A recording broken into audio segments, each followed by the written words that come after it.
Thiruvananthapuram Neyyattinkara Dhanuvachapuram government girls സ്കൂളിന്റെ മതിലിടിഞ്ഞു വീണു. കഴിഞ്ഞ ദിവസമുണ്ടായ കനത്ത മഴയിലാണ് മതിലിടിഞ്ഞു വീണത്. വിവരങ്ങളുമായി തിരുവനന്തപുരത്ത് നിന്ന് ഹരികൃഷ്ണൻ ചേരുകയാണ്. ഹരികൃഷ്ണൻ, വിശദാംശങ്ങൾ.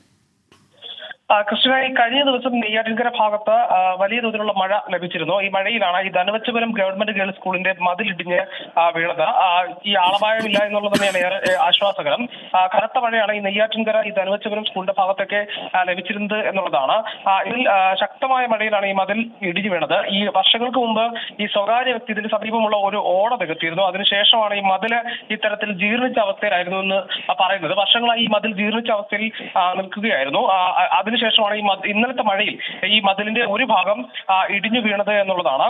ഏതായാലും മതിലിന്റെ ബാക്കി ഭാഗങ്ങളും ഏത് നിമിഷവും വീഴാവുന്ന ഒരു സ്ഥിതിയിലാണെന്നുള്ളതാണ് നാട്ടുകാരടക്കം അറിയുന്നത്. ഇനിയും മഴ കനത്തു കഴിഞ്ഞാൽ അത് ഇടിഞ്ഞു വീഴുകയും ഇത്തരത്തിൽ ദുരിതമുണ്ടാകാനുള്ള സാധ്യതയുണ്ട് എന്നും പറയുന്നുണ്ട്. എത്രയും വേഗം അത് മാറ്റിത്തരണം എന്നുള്ളതാണ് നാട്ടുകാരുടെ ഒരു പ്രധാനപ്പെട്ട ആവശ്യം. ക്രിസ്ത്യൻ.